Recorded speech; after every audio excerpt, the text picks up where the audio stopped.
What's going on, everybody? Welcome to Movie Talks, the only podcast you need for movie news and movie reviews and more. Episode 80. Lawson is getting up 2 weeks in a row at a really early time for him. He was actually ready before I was, which was, I was, yeah. I mean, I was up before you. I was up at 5, but Gross. yeah, it's so hot. It's like Yeah, 38 degrees yesterday, 36 today. So yeah. it is warm. I definitely But got a little bit of heat exhaustion of being out building the pergola. We've been stopping at like 1, trying to get into it early, yeah, but fuck yeah, me, it's been so hot. still hot. But Yeah, kind of like our ridiculous. lineup this week. It is Mate, hot trotting. So we have, the biggest lineup we've ever had. Like, we'll talk about it obviously in more detail, but I just want to say this is probably the highest average I've ever had. wow, wow, big cool, big cool. So we've got Dune, the part two, the new sci-fi big blockbuster. We have Poor Things, which we've finally got around to seeing. And then we've Yep, got Shogun, another big epic adventure. So huge, huge list right now. absolutely. It's going to be nuts. But what we're all here for is we are always here for movie news. So this is the place where people only get their movie news from.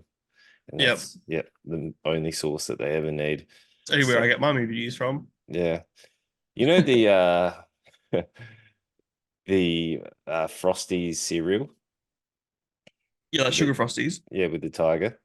Yeah, yeah. Hugh Grant's playing Tony the Tiger. Why? Why are we getting a Tony the Tiger Hugh Grant's playing Tony the show Tiger in Jerry Seinfeld's Pop Tarts movie. movie? Okay, Yep, a yep, yep. Pop Tarts movie. You heard it. Wow, Yep, it yep. sounds like a similar font to like the Emoji Movie and stuff. Mm, mm, Unfrosted, the Pop Tart story. yep. I, Wow, Netflix. I mean, that's what we thought about the Doritos one, and that turned out actually pretty fun. So The hot, flaming hot. flaming hot. Yeah, yeah. Yeah. I So don't know. I've reflected on that a little bit since, and it's kind of shit. It ended up being okay, but I've thought about it since, I guess, and be like, that's not as good as I I still had a good probably time though. gave it. Still had a good time. Who's the cast? Oh my God. Hugh Grant is the cast. Mm, Yeah, wow. All right, well, yep. I'm sure we'll watch it and be very unexcited about it, but Probably, the fuck's the probably story gonna be? It's about gonna be product placement. how Pop Tarts started. Oh, okay, I guess so. Yeah. But wait, hold on. Someone's playing the tiger though. Mm. Man in a suit. So, okay. Awesome. Yep. Good on Jerry Seinfeld. He is not overrated at all. Wow. Someone's a bit bitter, but It sounds like we a dumb premise for a movie, that's all. mm, we got the new Mad Max, the Furiosa. Chris Yep. Hemsworth Warlord is in there. Yep. He's It looks interesting. I'm hoping it's good. I'm hoping it lives I up to the saw hype. it needs to. I saw the trailer for it yesterday when I watched Dune at the movies. Mm, I am already apprehensive because I saw there's a certain shot that looked like CG, and okay. part of the magic of the first one was there's no CG. It Okay. was all practical. Okay. Not the first one, but as in like Fury Road. Yep. Well, I hope it lives up for you. I hope so too, because Fury Road's one of my favorite movies. It's so fucking cool. Yeah. And then we've also got Inside Out 2 trailer meets Riley's new emotions. You got envy and embarrassment is in Woo. there. Yeah. Yay. You probably watch that with the family. Yeah. I'll probably Yeah. avoid it until we have to watch it for pod. Yep. There's a Yeah. new Karate Kid movie coming too. Oh, really? Yeah. So Interesting. uh it's now adding Ming-Na West Wen to the cast. I've probably Okay. done that name really, really badly. But Karate Kid. Who like is it a retelling, or is it what is it? I think they're just adding on, like, you know how they did with Jackie Chan and uh what's his name? Jaden Smith. Yeah, him. Oh, that was So a recreation. this is uniting original star Ralph Macchio as Danny LaRusso with Jackie Chan's Mr. Han from the 2010 remake. So they're joining the worlds. Okay. Mm. Look, I don't know. I really liked Cobra Kai. I thought that was Yeah. fantastic. Yeah, I know you love it. I've heard good Yeah, things, not just yeah. from you. Like it's fun. It's just fun. It's just fun. Yeah. But yeah, who knows? All right. Yep. And then we've got a new romantic comedy coming, which is starring Anne Hathaway called The Idea of You. It's running pretty stock You're standard. right. Yep. Exciting news. There is a The Wild Robot trailer is out now. This is new Dreams work animation. So The Wild Robot. a wild robot looks like the robot from Big Hero 6, but with like some neo lighting and stuff. It looks pretty similar. Okay. Yeah. The Wild Robot. Yep. Looks Sure. looks Pedro okay. Pascal and Mark Mm, Hamill. Bill Nye. Okay. yeah. Ving Rhames. Wow. Mm, who knows? Who knows? Should be good. Hopefully. Hopefully. That's it. Yeah, Look, look, I'm not excited for a lot of animation that's coming out, but fair.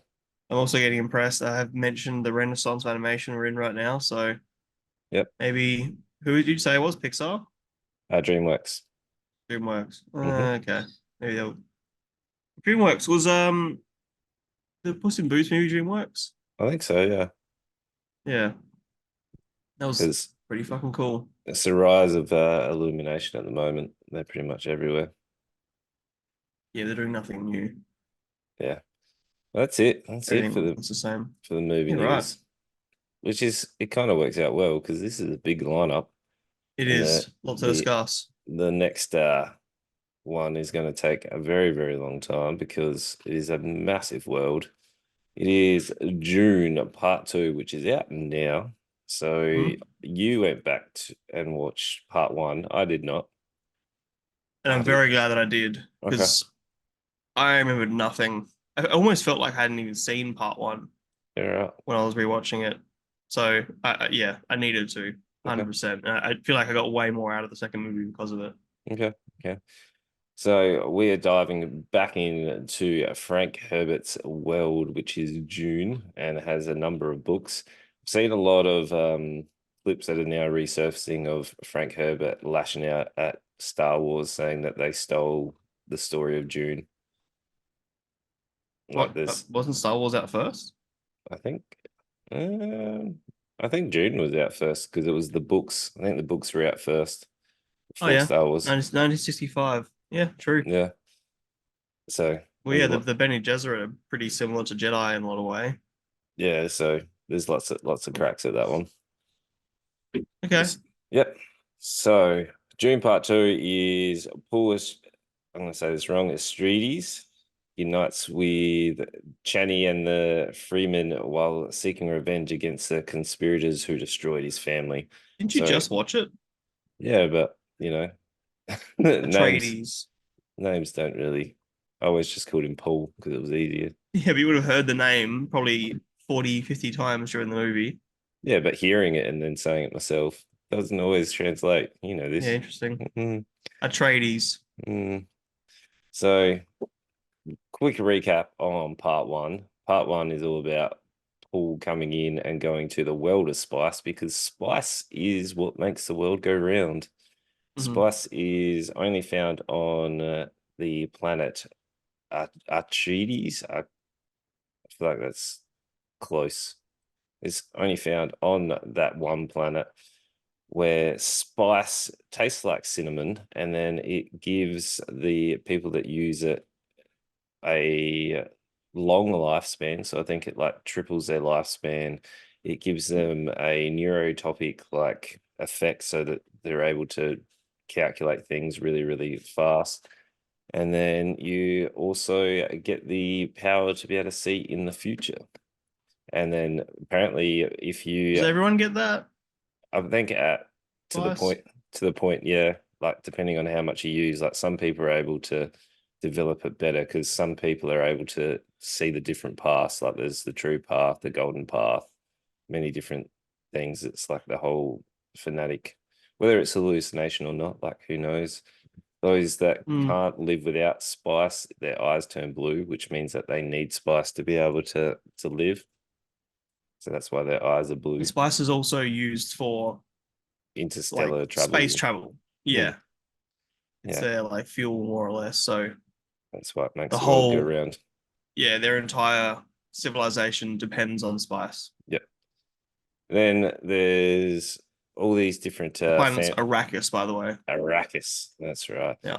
So there's all these different families that are all biting for the old throne.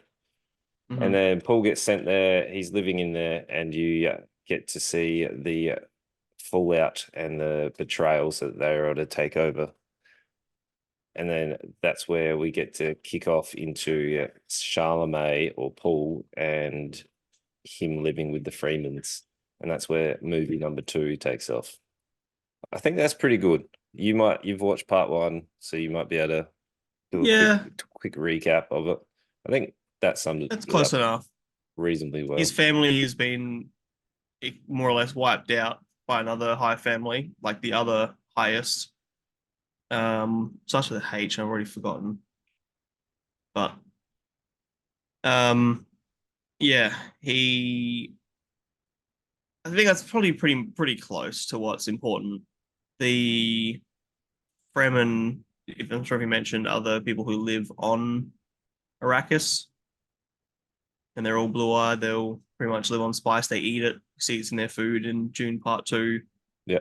Uh, yeah, And they've worked out a way of how to stay hydrated with their snot tubes, like all the time. Like all of them yeah, have and their their suits. They're sort yeah, of in the first movie they mention that like the Paul's family have dominated with sea power and air power, but they need desert power. And the Fremen have very much not only learnt to live with the desert, but like utilize the desert. yeah, So yeah, they have these special suits that recycle their sweat and yeah, all the yeah, other stuff. They ride the worms, blah blah blah. yeah. They remind me of the people from Avatar, like living with the land kind of people. Yeah, They're like, yeah, that's what it reminds me of anyway. yeah, Or definitely. oh, I remember where they were pulling references to Star Wars about the Freeman and the sand people from Tatooine. And then George Lucas was like, yeah, it's pretty close because we got a desert and sand and hood people. Yeah. Yeah, to me they're more like an indigenous culture Yeah. because they very much live in harmony with the land and have learnt to like over thousands of years of you should call it evolution, but not really. Yeah. Yeah, not only learnt to live there, even though it's inhospitable in many areas, but thrive Yep. there. Yep. Then we also have the witches of the very powerful covenant of females that are able to find a tone of their voice, which is gets people to do whatever they want. So Yeah, mind tricks. yeah, they play a big role as well. But like Yeah, their whole power, Benny Gesserit, by the way. yeah. Look, you're going to be the names. I'm just going to say things. But yeah, their power comes by the tone of voice that they use, which comes to play a little bit later. But Normally, it's only women, normally, but yes, because Paul's the one, that he must. can do the special powers. Yep, he's the abomination, Yeah. which he's kind of No, the more of daughter's the abomination. yeah, but they call him an abomination Yeah. later on in the film. But like he's kind of the Messiah, the prophet's one, but not really. He's just kind of a man that's in the right place at the right time. Like Yeah. he's not really the the foretold one. I'm not Well, sure there how. is no. It's the whole there being a Messiah, there being the one who's going to save. everyone and whatever is sort of like Benny Gesserit propaganda. It's been planted for years to help control the masses, Yeah, like religion, more or less. as it And was written. as it was written, and like Yeah, Timothy Chalamet, Paul, he sort of is aware of this and doesn't want to play that sort of game, but his mum, Jessica, does. She becomes like the High Mother, and she starts to realize how much power they have through this propaganda that's been placed for thousands of years, and she always becomes like a bit. I don't know. There are moments where I'm like, I don't really agree with what she's doing, and with Paul as well. And I think that's obviously we'll get to it, but I think that's a really good element of this is that like the good guys don't necessarily feel 100% good either. no, like everyone just has their dilemmas, really. Mm. For me, this movie, I found the first movie really stylish, but really dark at the same time. So didn't love the first movie. This one felt like two separate movies for me. So I felt like the first half Okay. of the film was Paul living with the Freeman, like going through the I'm not the chosen one, just sort of living with the land, and then a little bit of like stuff in the background that are all like unfolding, them doing a little bit of like hit and run tactics while the rest of the army were down south, while him and 200 of the soldiers were up north having like their little, I guess, guerrilla warfare. Yeah, very much so. And then after the first half, where he was like, that moral dilemma sort of came in, which I think they did pretty well. Like you can see him having that inner turmoil of like, you didn't want to take power. And then he's like kind of conflicted of like, I need to be able to take power to, you know, save all these people and change what's Yeah. happening. And Which, revenge. yeah, He wants revenge for his family's wife, which is totally fair. His yeah, mother says at one point, "Your father never seeked revenge." He's like, "Yeah, fuck you. I do." So yeah, simple. I'm not my father. I want revenge. Fuck it. yeah. So I think credit to this film. I think they've done really well with the character like arcs. So Yes. you have those people and those key figures, like even Zendaya's character Chane. I don't know how to say her Chani. name. Chani. Channy, they say, because I Chani. think I thought they were saying Danny for a while, but Channy. Yeah. Like she's really good. Like she's the ruthless warrior that's conflicted of like accepting an outsider into the ranks and Yeah, like developing feelings for Paul and she's dealing great. with all the ins and outs. Like she's really impressing me as an actor. Like Yeah, I didn't really like coming into this. There's a lot of young, pretty people, and I for a long time expected Zendaya, Timothy Chalamet, Austin Butler, Florence Pugh, who's the princess. They're all just like you know young, attractive ticket sellers, and I didn't think any of them would impress me that much, but all four of them did fucking awesome. I think everyone did in this movie. I'm super impressed with how how seriously everyone's taken their role in a film like this, and yeah, like there's a lot of credit to the actors for sure. Like Timothy Chalamet, I know was a huge fan, but this is by far and above the best thing I've seen him in. yep. Austin Butler, incredible as Elvis, pretty much unrecognizable as Sure, if you say so. yeah, all right. He sounds Elvis, so I don't know. I'm just saying, like you say so. I'm because I haven't seen it. yeah, That's that's all I'm good. saying. I'm not trying Uh to. he's unrecognizable as Fredar, cousin of Paul, Page. aggressive. Yeah, like he's nuts. David Batista, he's Yeah, the beast. yeah. Yeah, I got a little bit of criticism with his character because Okay. like I was a little bit disappointed towards the end. So like the first half, as I said, was Paul living with the Freeman and them going through just their daily life with their hit and run tactics. And then the second half, I felt like it ramped up, and then we got like the Emperor. We've got the parts with Austin Butler's character, him like developing and being the chosen one for them, like the all being warrior.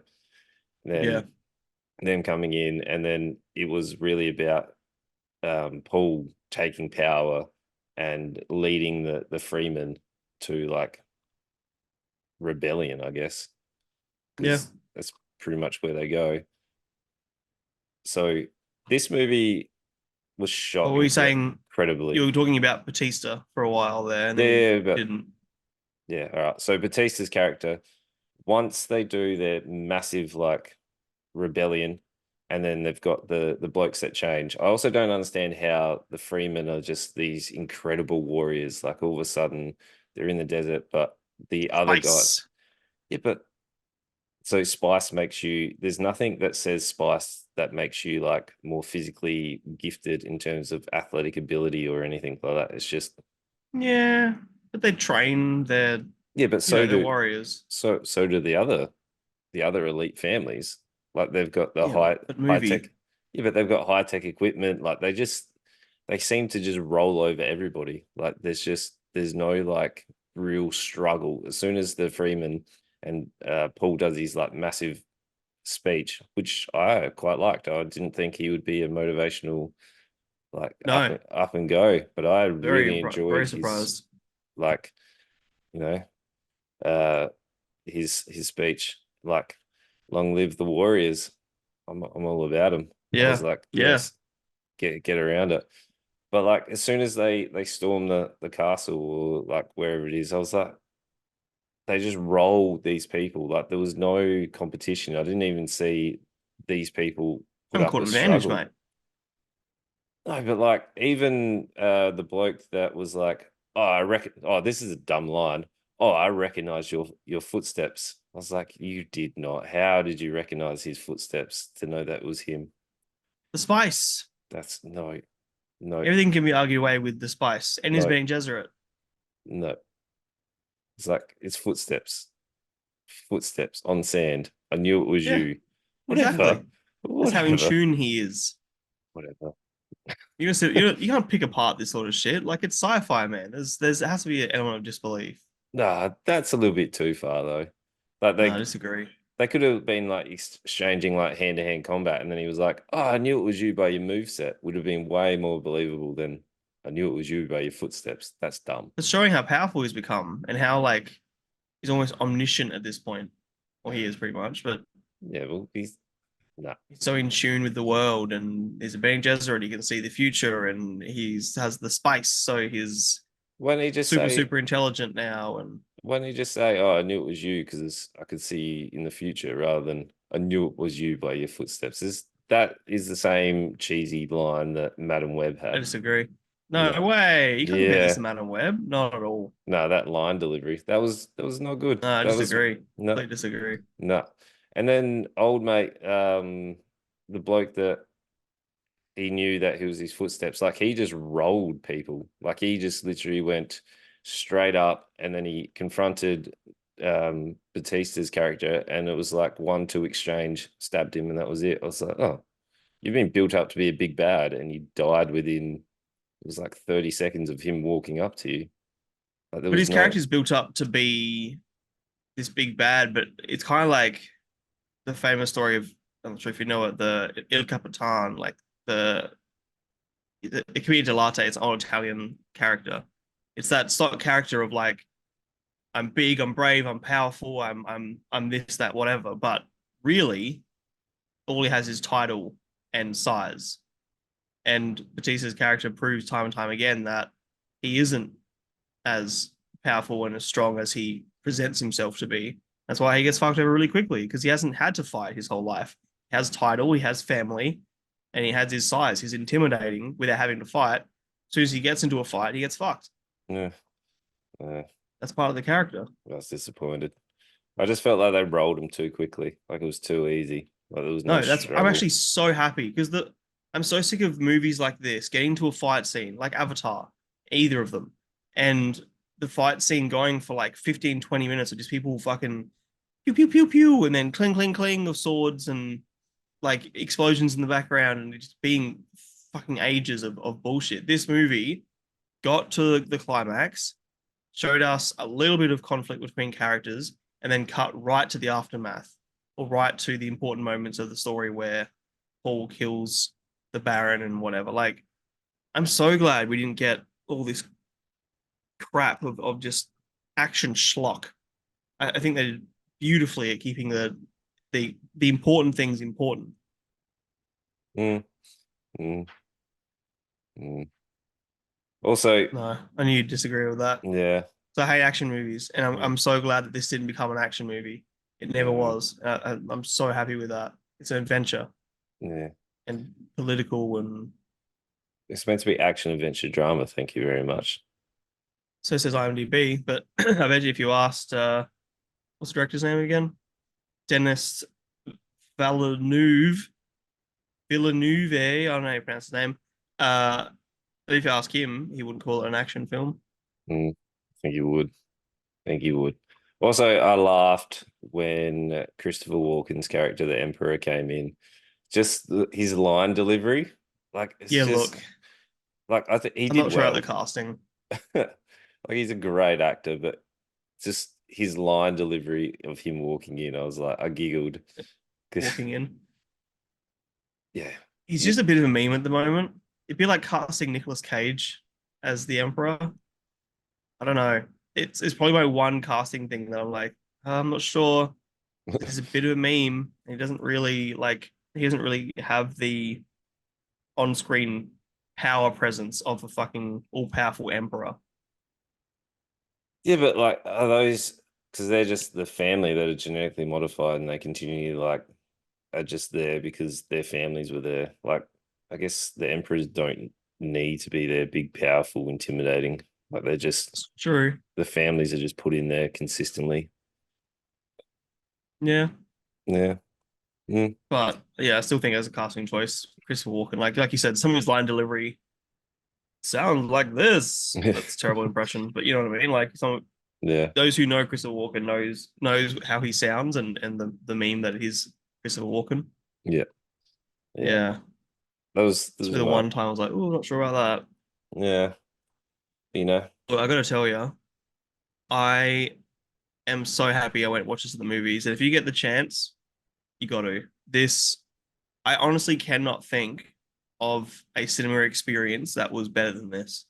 Wow. Like, I'm not saying it's a perfect movie, but as a cinema experience with the sound and all, like the scene of him riding the grandfather worm was I've fucking incredible. I honestly don't remember a scene of a movie that was that engaging in anything. Like the sound in the cinema, the rumbling of the worm through, like, because you can hear everything, you can feel everything in your body, like how all the sound and stuff in the movie I watched, like the VMAX cinema or whatever it is, the event. Yeah. It was just a fucking incredible scene, and like even the thumping of those little devices they put in the ground that summon the worms, Hmm. even the thumping of that was like you could feel it in your body. And it like the moment where he does that for the first time, again, the same scene, and he like pounds the ground to try and find a good spot for his little device. You can like feel the difference in the sand from when he hits the top of it, when he moves position, hits the bottom. Yeah. Like there is so much you can feel sound in a good cinema, and like I watched it pretty close to the front, so like I was fully engaged with the width of the screen. This was the most immersive cinema experience I've ever witnessed.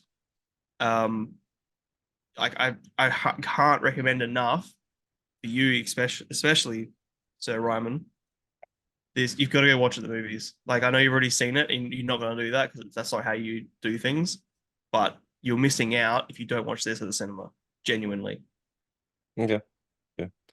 Look, I I promise. still had a really good time with it.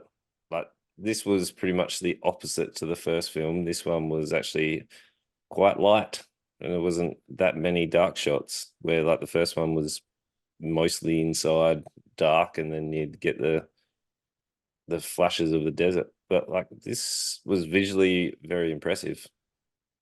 Visually ridiculous. I was so like the scene on the Arakan planet. I think that's how Mm, they pronounce their name. Where you first meet Fade, and he does his little Colosseum fight against the yep. three.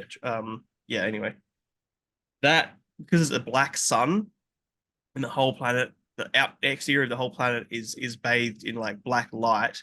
Everything's black and white. Fucking awesome. Like I know that this is obviously based on a book that was written 60 years ago at this point, but the fact that we can now create because there's so many depictions of June. This is not the first time that they've tried to make this into a fucking IP. There's a show, two movies, some shit. This that scene was fucking so cool to look at, and it just felt like that planet felt so different to the other planets because of a black sun. Yep. It was So sick. cool. Even like all the people, like lots of it looks very like they're in like well, that's like beige grab sort of like over mask stuff, and you think, oh, everyone's going to look pretty similar, but it looks incredible when they're like all Yeah. parting and hitting like Paul's walking up to claim the power, and I was like, oh, Hmm. this is incredible. One thing Yeah. that I don't quite like is the face veils. Like, I want to see the The what? emotion of the characters. So there was a few Oh, like right. face veils for the female the witches. I can't remember what they're called, but like Benny Gesserit. yeah, like a few times I wanted to see their faces just to see what the emotions were. But I guess that's Yeah, I disagree. I kind of like the mystery of the Benny Gesserit, not being able to see their faces. That's part of their character. And yeah, they're faceless, like they don't need to have personalities because they are one entity, all of them together. I guess there's higher levels and stuff, but the fact they all look the same and you can't see their faces, that's kind of part of the character. yeah, yeah. I don't know. That's I wanted to see him. But I'm so Okay. impressed. So impressed with this Yeah, film. dude, same. The music as well. Like every element that you talk about, and this is gonna be a repeating pattern tonight. Every element you talk about in like when you talk about criticism of movies, sound, music, sound design, practical effects, whatever. I think everything for what it is in terms of like science fiction and it's an adventure film, whatever, it's damn near perfect. Like Yeah, we're at this fucking point now, finally, where big budget doesn't mean shit story and just special effects to sell movie. Like I think that so far, like Star Wars and Marvel and all these high, like crazy high budget action adventure movies just feel like everything else. This is better Star Wars. Like I'm a huge Star Wars fan, and I care way more about the Dune IP now than I do about the Star Wars IP. I couldn't give a shit about future Star Wars movies, but the next Dune movie that comes out, Dune Part Three, I'm so fucking keen for. yeah, yeah. I also really like their signal. You Like would yeah, I do. the beating on the chest, yeah, Yeah, yeah. I'm all about it. Also really like the end confrontation fight. I enjoyed it. with Fade, yeah, it Yeah, yeah. It was sick. It was was very cool. really, really fun. But like And overall, like, oh, no, go. sorry, I was gonna say one thing. It is still a movie where there is a very clear end by the time like you're watching it and you know how the end's going to be. Like that's probably my one thing with it that I'm like, I don't know what I would have preferred, but the whole time you're watching it and you're seeing this fight between Fade and Paul, you're like, you know that Paul's going to win, and even with the conflict at the end, you know that the Fremen are going to win. Like the stakes aren't really there, but I've heard that going forward. I don't know much about the June story, but I've heard that going forward, Paul, the next movie was going to be the last movie. He's like a main character. Then it becomes more about his sister and stuff. Yeah, I know where it goes. I'm not going to tell you anything because Yeah, that good, that good. would ruin it. Because it's So the point is, I guess that the stakes might increase and there'll be a bit more mystery in terms of survival and things like that. But yeah, some characters didn't feel at risk, which he's the Messiah, he's the one. I guess he's not meant to be, but yeah. Depends if you've seen the other adaptations or read the books as well. I've done neither of those things. Yeah, I've seen the other adaptations, and this is leaps and bounds better than all of them. Yeah, this Yeah. is. I did not expect, like you said, the first one for me was like a 3.5. I didn't hate it. I just thought that there wasn't enough substance to it to elevate it. Hmm. Um, the lore and stuff is really cool, but you can get that from a fucking YouTube video. Yep. Whereas this was just, especially at the cinema, like this was an entire cinema experience. Just fucking amazing. Okay. Okay. What would you give it then? Um, don't know. I'm like at a 5. Wow. Wow. Yeah, I'm so invested in the Dune universe. It's so hard at this point not to look like not to find out everywhere it's going and spoil everything for myself. Like I'm deeply invested, and I know that watching it at the movies has kind of tainted, not tainted, has kind of pushed a bias, I guess. Like I enjoyed it way more because I watched it at the movies, Hmm. but it's one of the best experiences I've had in the movies. So I'm at a 5. Fuck it. Yep. Yep. About 4.5. Like I had a Okay. great time. I just all those things I said before, like I wanted a little bit more from it. Just that little bit. Like I was just disappointed with a couple of things, which was Batista's character just was Yeah. weak. Walken's line delivery. I just and the Yeah. Freeman's just absolutely steamrolling everybody. But it is what it is. It You is what bet. it is. It's still really, really, really good. Definitely go see it. So good. Definitely. I Yeah. know. And go watch the movies. If you're in a position where you can, you're never going to regret watching this at the movies. It's worth the price of admission. Yep. I'd pay for it to watch it again.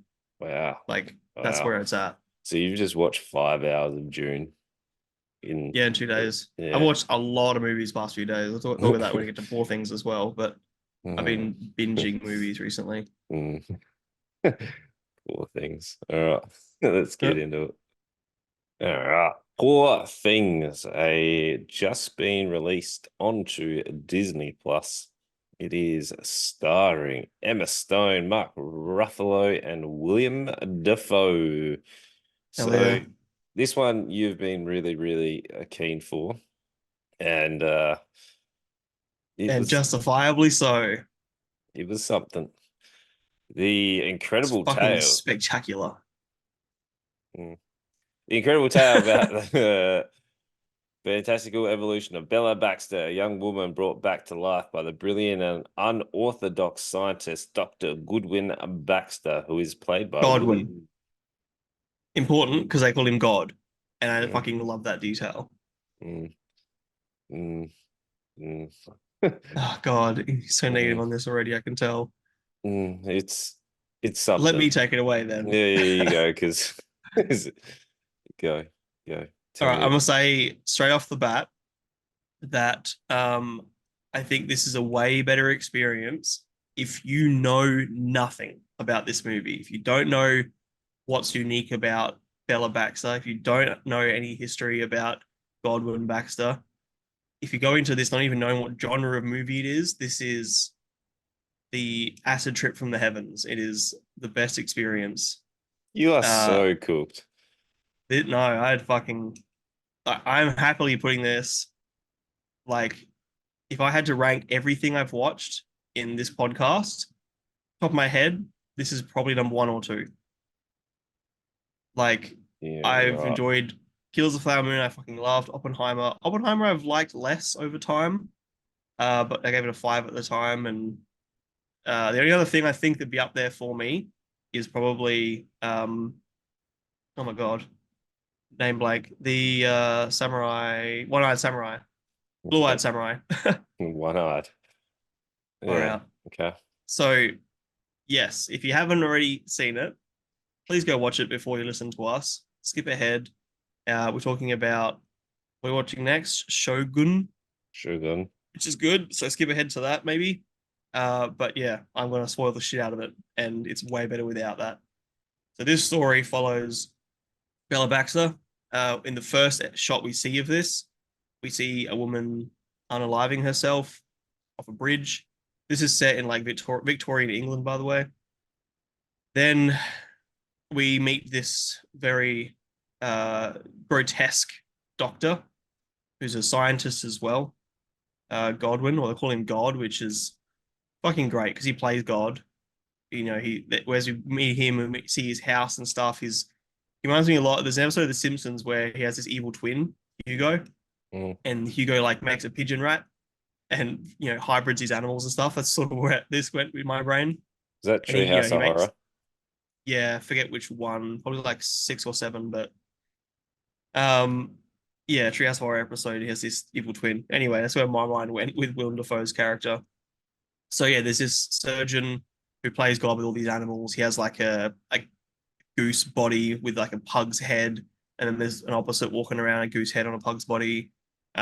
We see like a pig dog, and yeah, there's all these different animal hybrids wandering around his home, and you're instantly introduced into a world of fantasy. Like you can't think too much about the science behind it because it's sort of it ruins the validity a little bit. There's definitely an element of fantasy to the story, and we're introduced to this character Bella Baxter. Um, Rami Yusuf's character, Max McCandles, funny ass name. He is tasked with like documenting this woman's behaviors, and she's introduced initially as a woman with like a mental handicap. However, the spoiler, or the Act One spoiler, is that she is in fact the woman who killed herself, who was pregnant. The brain was dead, but the body was good, supposedly. So the god scientist took the brain from the baby in the womb and implanted it into the body of the woman who killed herself. So she's a grown woman, but she's a baby on the inside, more or less. So initially, when we see her dance around the house and they call it the R word, which is, not sure how I feel about it, but it's Victorian era, so it's the word they would use. It's like hearing the N word in like Django and stuff. It's accurate for the time that it's set. Yeah. And yeah, Bella is a baby on the inside, and it's a majority of this movie is told through the lens of like when there's a person who exists without having that filter or that like that knowledge of a polite society. Like it's almost like a commentary on autism as well. I actually read someone with autism say that this was a very good depiction of that because she has no social understanding. She's literally a baby or a child as the story progresses. Um, she, is experiencing the world only through the lens of pleasure, enjoyment, what I want to do, which is very much how children live. There's a level of narcissism to children, I suppose, but like complete ignorance of how they should act, and almost not only an ignorance but a defiance, I suppose, of like, well, that's if that's proper, then I don't want to do that. And that's what this character as well. Yeah. Um, so yeah, I don't want to go too in depth of like where the story goes, but basically she starts to live her life the way she wants to. There's also a big part of her character is like she's almost addicted to sex, and she becomes like a lot of her motivation is adventure, but also sex and how much she wants to, uh, you know, have good sex and experience. And Mark Ruffalo's character is supposedly really good at it. So she follows him, and he's adventurous and can take her around the world, and he's got money and stuff. So she leaves her betrothed, who at that time is Max McCandles, to go on these big wild adventures with Mark Ruffalo's character Duncan Wedderburn. And it becomes almost like a Pinocchio story at that point. It's like her leaving her maker and her, safe home, and she wants to go experience the world and become a real boy, become a real girl. So there's definitely like moments of pre-existing IPs that you can sort of connect it with. But where this movie shines, I think, most, acting is amazing. The musical score is unlike anything I've ever heard in my fucking life. Which I'll get to more detail later. But also, visually, this is such a trip. And I mean that in multiple senses. Like this, it takes you on this huge adventure. Skies look beautiful. Nothing looks real, but that lends completely into the style of the film. Uh, Visually spectacular. Cinematography is next, like second to none. I haven't seen anything where every single element. I said this with Dune, but this is even more prudent, prevalent. Trying to sound smart. It's an even more important point in this. Like every little aspect, the casting, the cinematography, music, sound design, the fucking costumes and sets, everything about this movie. I don't know what else has been this good together as a package in a long fucking time. I've talked a lot. I know that your opinion is very different to mine. This is one of my favorite movies ever now. Since watching this, Wow. I have went and watched three other movies by the same director. I only watched this on Saturday, so I've watched four movies in the past 2 days by this director, and this is still the best. They all as cooked as this. They're all the favorite is a movie set in a similar time, but it's a historical piece. He does a lot of similar cinematography, but it's not as cooked as this. The lobster's kind of cooked. You got to fall in love, or you get turned into an animal, and he chooses a lobster. Yeah. Um, yeah, not as cooked, but still, they're unique stories. I think he's got definitely got a certain style, and him and Emma Stone work together a lot, and Right. they are such a good pairing. Okay. And I watched Dogtooth as well, which is also pretty great. One of his Okay. earlier movies. Um, anyway, I'm interested to hear what you think. That's my rundown of the movie so far. We'll get to some of the finer details later, but Mr. Ryman, where are you at? This. So I first got to know the name of this film by TikTok. TikTok Yep, at the peak of like Saltburn, all of a sudden there was this craze of like, I watched this scene with my parents, and then they'd cut to like the parents or whatever. Because like yep, Saltburn was like obviously those three or four scenes which are for shock value and yep. tell a story. This was introduced to me with like, I can't believe I just watched Emma Stone with an apple, and then they would Yeah, cut to their parents or whoever they were watching it with. I was like, yep. what is that? And then I've watched the scene. I'm like, oh, that wasn't even anywhere near like that shocking. I was just like, oh, okay. Um, But it's purposeful. There's a lot, like, just to get there, there's a lot of sex scene in this film, but it never feels perverted and it never feels shock value. Every single sex scene was purposeful for the character's growth and sort of her arc continuation, I suppose. Felt yeah, like every single time I was like, yeah, this makes sense, and I'm happy to see it, and it doesn't feel like just more sex scenes for the sake of here's a bit of boob. okay, It didn't feel perverted. So many movies lean on that. okay. This movie is 100% a film festival film. Like it would be played at a film festival, and it's like, ah, look how unique we are. This is what it felt like to me. Like, did I hate it? No. It did give me the creeps because Yes. Emma Stone's character is an adult body, but with the mind of a baby. And the Yeah. whole time I was like, are these people like into like the whole underage thing? I'm so uncomfortable this entire time. Like it freaked me out. I was like, Yeah. I it's an adult body, but it's the mind of a child. Like, Yeah. where's the crossover? Like, I felt And that's uncomfortable the entire time. Like, I didn't want to watch it. I was like, this is creeping me out. I yeah. ended up having it on my second monitor, and I started playing some Valorant on the shooting range because I'm like, I'm uncomfortable here. Oh, I as need a if I'm like I was glued to my yeah, TV watching this. I almost disappointed when it ended. no. And I think I'm that's like, kind of the point, though. You bang on. Like, does I guess Monster raise this point? Does the the mind or the body dictate the person? Like, is she a grown woman with the experiences? Like, if someone has their memory wiped, do they start from zero? Are they a baby again if they're having to relearn everything, speech, social understandings, how to walk, how to talk, whatever? Are they back to zero, or is she a grown woman who just has to reset and has to relearn the world? Like it Yeah. does raise some interesting questions. I can see why you're uncomfortable. That's kind of the point. Like this is a comedy, dark comedy, but it's Didn't find also it. like, Didn't find it a comedy. oh, it's fucking hilarious. You kidding? No, Mark Ruffalo's character alone. I've never seen anything where he's this fun. I really. don't I don't dislike the guy, but I've never watched anything where I'm like, Mark Ruffalo was a big standout. He's just always there. Whereas Okay. he was so fucking hilarious in this. Right. Nah. It gave me the creeps the entire Oh, time.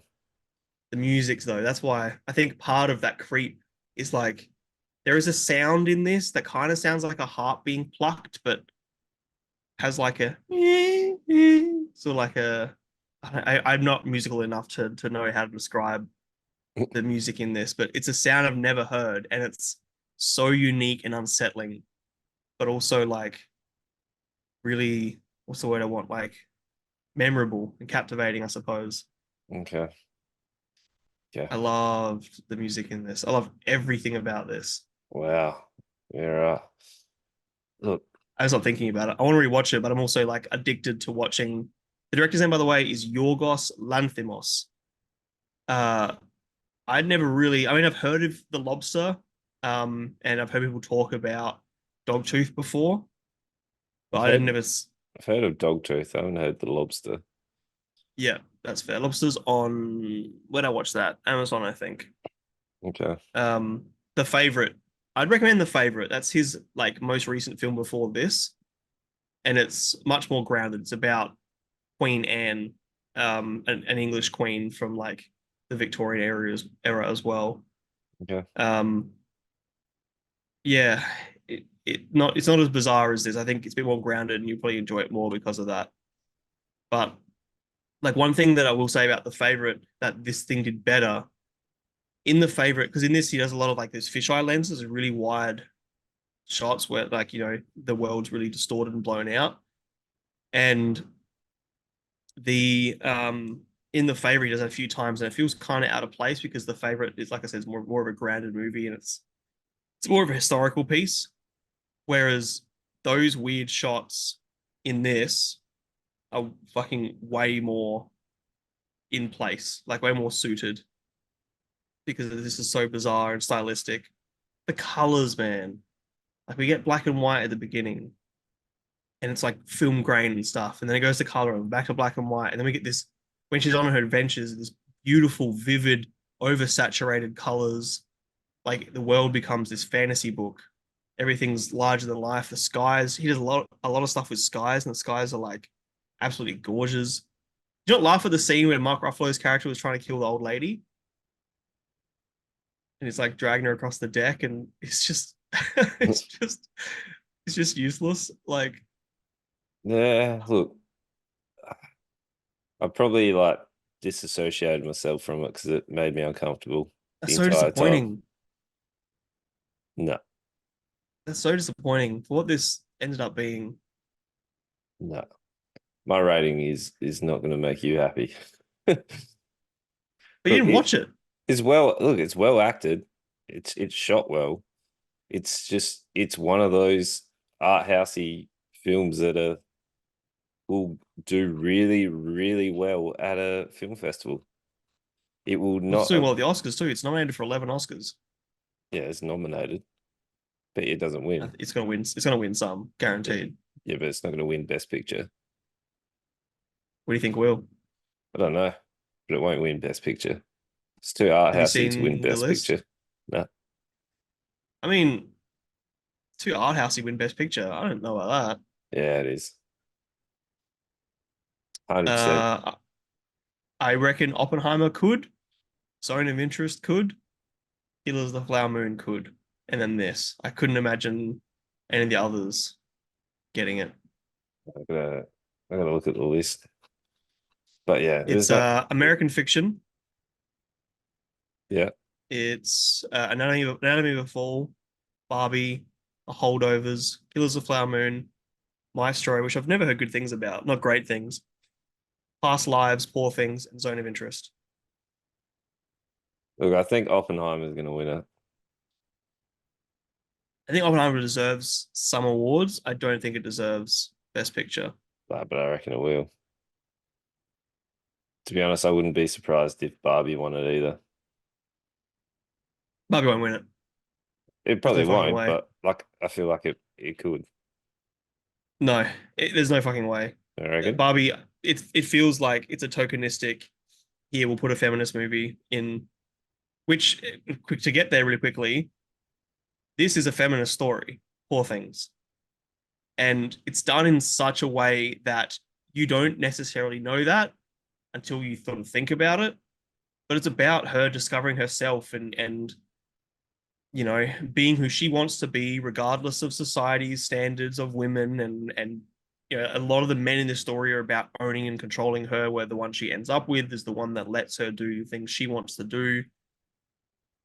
There's a lot of feminism in the story as well. And where I think, like, I love Barbie, don't get me wrong, but Barbie is very on the nose with its feminism. And it's like, yeah, this is a feminist movie. And they're not afraid of like doubling down on that.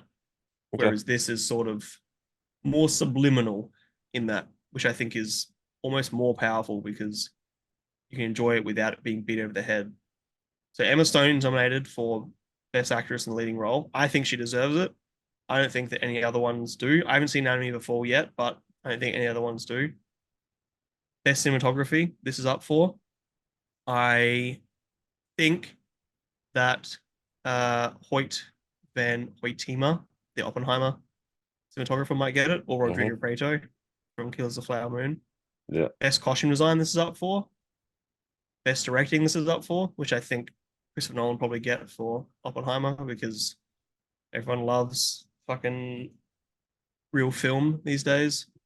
Best film editing, yes, this deserves best film editing. It is edited so fucking well. Okay. Okay. Makeup and hairstyling, it's up for. And then best picture is up for as well. And Yeah. best production design, which yes, I think Kills the Flower Moon will because people love to give historical pieces a production design, but Napoleon's up for it as well, and so is Oppenheimer. So either of Okay. those three, I reckon, will probably win it. Yeah. And best writing, because this is based on a book, adapted Okay. screenplay. This is based on a book, so you could win that too. My point is, this deserves Oscars. It's so fucking good. Emma Stone is spectacular. There's no one I thought was weak in this. I don't know a whole lot about what's his fucking name? The guy who did Make Candles, Rami Youssef. I haven't seen him in heaps, but No. he's good in this. Like, great. Yeah. Yeah. This, I know, I'm gone beating a beaten dead horse at this point. I have so many more things to say. I could almost make a fucking entire podcast about this whole goddamn movie. But I haven't enjoyed a movie as much as this in I don't know how long. Killers of the Flower Moon is the last thing I probably enjoyed as much, but I Yeah. enjoyed this more than Killers of the Flower Moon. And probably more than Oppenheimer. Actually, definitely more than Oppenheimer.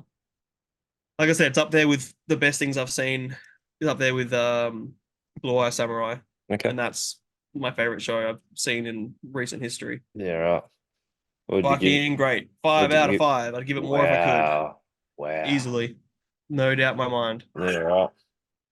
Crazy.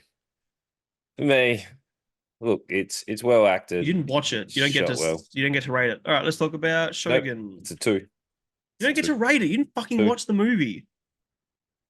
No, it's a That's two. I some did watch bullshit. it. You didn't. You I like did. watching other stuff at the same time. You weren't even appreciating half the fucking shit that was happening on scene. It made me uncomfortable the entire time. That's the point. Nope. Nope. But you didn't stick with it when she becomes because she gets older eventually, and you notice the time when she becomes a teenager, and then you notice the time when she becomes an adult. When she becomes a prostitute, she's an adult at that point. So from then on, you shouldn't be uncomfortable anymore. Mm. That's when she fully comes into her character and is articulate and intelligent. What's the time lapse then from when she gets there? Because like candles and old mate don't they don't age that quickly. Yeah, I think it's meant to be like less than a year. Yeah, that's with not. her disappearing with Mark Ruffalo. And Then how does she develop that quickly? see, you obviously didn't watch the movie because she just they mentioned at the beginning that she's developing way faster than someone would develop if they were just growing as a baby. Yeah, Like she was her learning like brain, 15 words. yeah, like in a day. Yeah. She she became like a 1 year old in a matter of less than a week, and there was almost like she was aging. They never actually said how far she was aging, but she was aging like multiple years in a few weeks. Okay. By So the time she started exploring her body with the apple and stuff, that's when she's like meant to be almost 10. That's when people start to discover their genitals and start to compare genitals to other people and things like that. And you know, young girls do these things. We may not know about it, but young girls start to grind on pillows and stuff at a pretty young age. And yes, it's uncomfortable to talk about, but that's the facts of the developmental stages of, you know, like women especially progress way faster than men in terms of all that stuff. They reach puberty way earlier. so by the end of the So film, she's like an old lady. more or less, yeah, she becomes an old lady. By the end, when she's living on her land with her husband and her animals and all her women, she is like intellectually an old woman. And But that's why like she's so fucking intelligent, because she's got years of experience crammed into months. so like she would run the world then. She'd be like super intelligent. She'd We have know where this goes. Yeah, she all could. the knowledge in the world. Yeah. Well, look how fast when she becomes a prostitute and she meets those people on the boat and stuff. Sort of not that order, but you can see her start to articulate the way that a grown ass, almost an old woman would start to, using words and philosophy and things like that that are way beyond the mind of like a 20 or a 30-year old. Okay. And that's only Yeah. been a few months. And that's why she leaves Mark Ruffalo's character behind, because he is still that immature mindset that she was attracted to when she had an immature mindset, but she left him behind and moved on to better things because she surpassed him as an intellectual. Yeah. No. No. I'm obsessed. I like I said, I want to rewatch it, but I'm also watching a lot of other things at the same time. Oh yeah. Oh yeah. Then we're moving into Shogun, which is also on Disney Plus. This was described to me as a Japanese history Game of Thrones. So Yep. this is also based on a novel I saw. I didn't know that to begin with. So like it popped up and it said it's based on the novel written by whatever while I was watching it. Yeah, I saw that too. Yeah. But the So novel's also based on real life. Like this is more or less historical.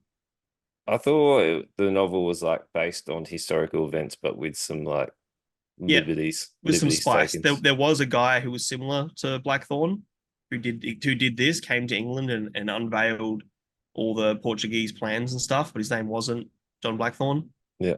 It's something different. But Yeah. yes, this is based on historical accuracy to some degree, from what I Yep. understand. Okay.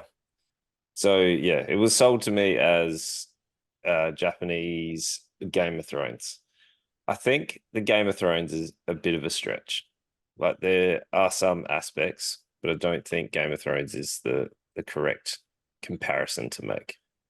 Yeah, I think people launch the Game of Thrones a lot pretty quickly. Like, oh, this is Game of Thrones. It's because there's some political intrigue. They're like, oh, it's Game of Thrones with some Yeah, action. Yeah, with some characters dying. I was like, oh, okay. I think I've heard the same thing as you. That's why I said yes before, because I'm like, that's how people described it to me as well. This to me was closer to Black Sails. okay, You've yeah, seen that. yeah. I haven't seen it Yeah, all. I've seen some of it, but I did like Black Sails. great show. So I'm gonna butcher pretty much every single name that is We often do when it's international. is on here. I even butcher the English names, so apologies to everyone. So I do my best to when correct you as normal. mm, when a mysterious European ship is found marooned in a nearby fishing village, Lord Yoshi Tokunaga discovers secrets that could tip the scales of power and devastate his enemies. It's not terrible. Yeah, Toranaga. Is that K? Mm. Toranaga. That's You're pretty close. cool. Pretty cool. Yeah, Pretty you good. said Tokunaga. That's Yeah. not, that's close as you've been. Yeah. So this is I can't even say it's really following just one person. Like we jump around a bit. Hmm. So we're following a couple of different families, a couple of different Yep. characters, all at the same time, which is all happening, I'm assuming, relatively in line to each event that's happening, rather than like this has happened, then we're like going back to the start of that event and this is happening. Like it seems to be shot Yeah. in this is happening, so everything's happening at the same time. Yep. So I see Yeah. it as well. But John, Which is similar to Thrones, I guess. Sorry to interrupt, but I guess that is something that Bill can say is similar to Game of Thrones. Is like there's no like good guy. Well, there is, but there's no like main character. You sort of get a bunch of experiences, and you sort of piece things together yourself. yeah, yeah. But yeah, anyway. So Blackthorn and his crew are found on his ship because they are marooned and they have a lot of, I would say, contraband, lots of weapons, lots of Yeah. Twin different, cannons. yeah, different things that the Japanese soldiers are like, oh, what do you got here?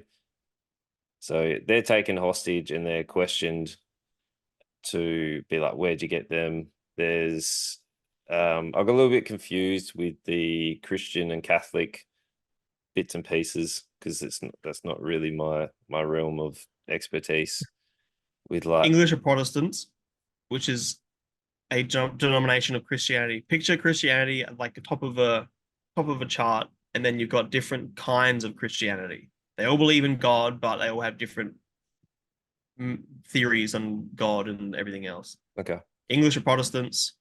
The uh, fucking Portuguese are Catholics, and they're right, currently in a religious war. okay. So they're in a religious war. That makes way more sense. So Yep, these guys are taken in. Old Blackthorn is, because he's deemed to be the leader, he's taken to the head of the place that they've taken, which is I guess they're a smaller house, I believe. Yabashige. Yeah, Yeah, yeah. He sort of, yeah, smaller house, definitely, but he serves Toranaga. yeah, yeah. So he's taken, and it's. I feel like Blackthorn is kind of the main character because we do spend majority of I our think time so. with him. Yeah.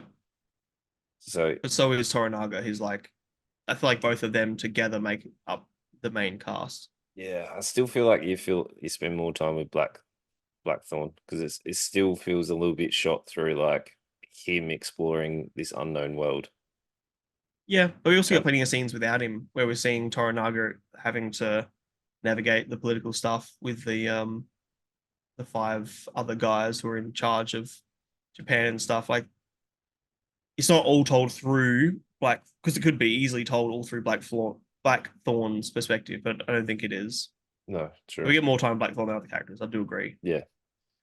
So it's Blackthorn trying to navigate this very foreign world, him trying to survive and having some interactions with some reoccurring characters. But the main highlight for me is seeing Blackthorn and Toranaga Mm-hmm. interact and them being like, you're the barbarian, or okay, Yeah, you're not the barbarian. You've now been given a name, and like you must teach us all your ways to, yeah. like He gets a survive and title. yeah, which is He's a the I very looked big up. honor. It's the champion of the banner. So Right. he's like a pretty high title for to be granted to him. When normally people have to spend years being a samurai and earning their way through the ranks and stuff to get that sort of title. Yeah. So there's only 3 episodes out currently. I Yep, found the first episode was a little bit slow. Like yep, obviously you got to set up all the houses, all the different things that are moving, all the moving parts. definitely. Get a Episode world two, build. yeah, episode 2 and 3 pick up the pace, and that's when I was like, okay, I'm a bit Yep, hooked now. Like I'm pretty keen to definitely. see where this goes. All the Yep, characters feel like they have an impact. They're not just like, here's a character, like throw them in there. Like everyone seems to have a little role to play, which yeah. I think on that scale is quite difficult to do. definitely. And even like they don't characters don't come in and you think they're going to be anything special. Like honestly, when I first saw Yabashige at the his first little village and stuff he goes to, I thought he was just going to be a pretty insignificant character, but he's now become like a big pivotal character in the Toranaga quest. And Yeah, like he goes and sees Ishido, who's like the main other leader that dislikes Toranaga, trying to get him killed and stuff. Because he's trying to assert himself power. We see Yabashige go and visit him and like play both sides, and you sort of start to think, is Yabashige double crossing Toranaga? But it turns out he's double crossing Ishido. Uh, but yeah, it's great that there are characters in this that you don't necessarily know are going to be important role players until you start to see more role. yeah. Like the back and forths are interesting. I love the samurai warfare. Like it's Yeah, one of my pieces, like favorite pieces to watch. yeah, Like for sure. the scene where they're on the boats and like they're someone's tipped them off to them advancing, whereas like they're coming in the boats and then the old that one bloke's trying to hold them off. Oh, Oh yeah, yeah. oh, The incredible. Spaniard. Uh, no, the Japanese warrior, you know, as Oh right, when they get on the boats, it's Madoko's husband. yeah, I forget his name, but yeah, yeah, really cool. I thought he was going to seppuku there, knowing that he's surrounded, but we all know if you don't see a character die, they haven't died. We didn't no, see him die, so no, I'm not confident that he's dead. no, but like seeing him, like face off against the Hmm. overwhelming army, seeing Super cool, the slice and dice. This show is incredible looking. Like it looks amazing. so good. Yeah, I was not expecting that. You know, when they come like straight to streaming services and you're like, uh-huh. mm, like what's Especially this? something that like we didn't hear much about. Like this show, I didn't know anything about until it came out. Like there could have been some like advertising for it, but I guess I'm just not exposed to it. But No, like, Jesus fucking Christ, this is insanely good. yeah, Everything about it, the sound, like the Japanese villages feel fucking amazing. Like they all feel like old Japanese villages. I also loved quickly tangent away from how beautiful it looks. So I think that's a very important point. I love how John Blackthorne's perspective is that the Japanese are all barbarians and uncivilized, and that the Japanese perspective is that all Europeans are barbarians and uncivilized, and uh, like how they both need to start to build some mutual respect. And watching that in the first three episodes sort of develop, and at the end of the third episode is Toranaga and John Blackthorne like swimming, have a race and stuff. Like you can see that respect being built. I love it. I love watching the fish out of water have to discover how to live on land, sort of thing. Like it's very very enjoyable. oh yeah, massively.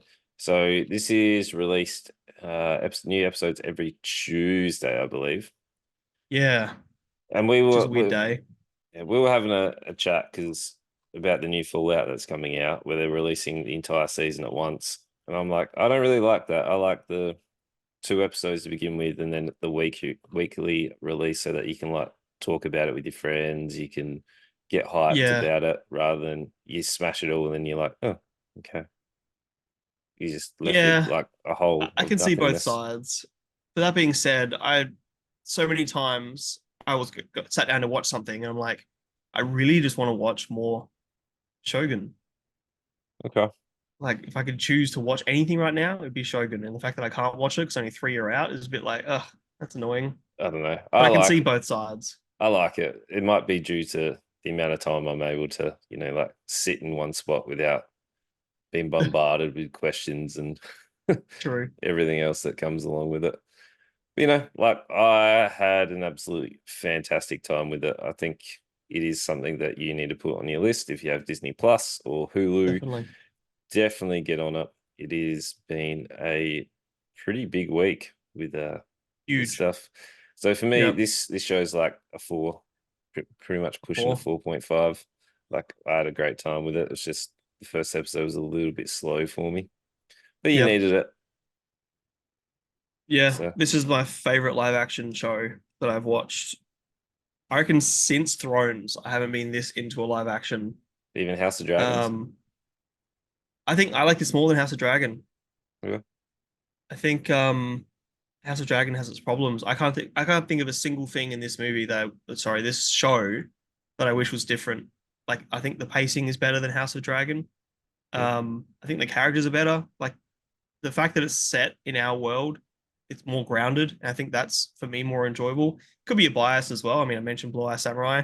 Obviously, there's some overlap here. Yep. Um, but this is a five for me, and that Okay. literally is all three things I watched this week have been a 5 out of 5. Yeah. Right. Like, Wow. I this was the biggest fucking week. I'm so addicted to movies and TV at the moment because of the three things I've watched this week for Pod. Wow.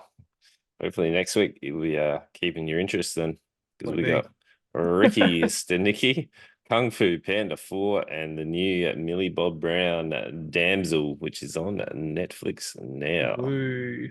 Woo. From fucking five, three things have been 5 out of 5 to three things I think all of them will be less than a three. Oh well, that's how the cookie crumbles. That So was if you listen on Spotify, make sure you give us a 5-star rating. If you listen on YouTube, make sure you like, comment, subscribe. Let us know what you want us to watch, and we'll see you guys tell your next friends. time. Love Boys. yous.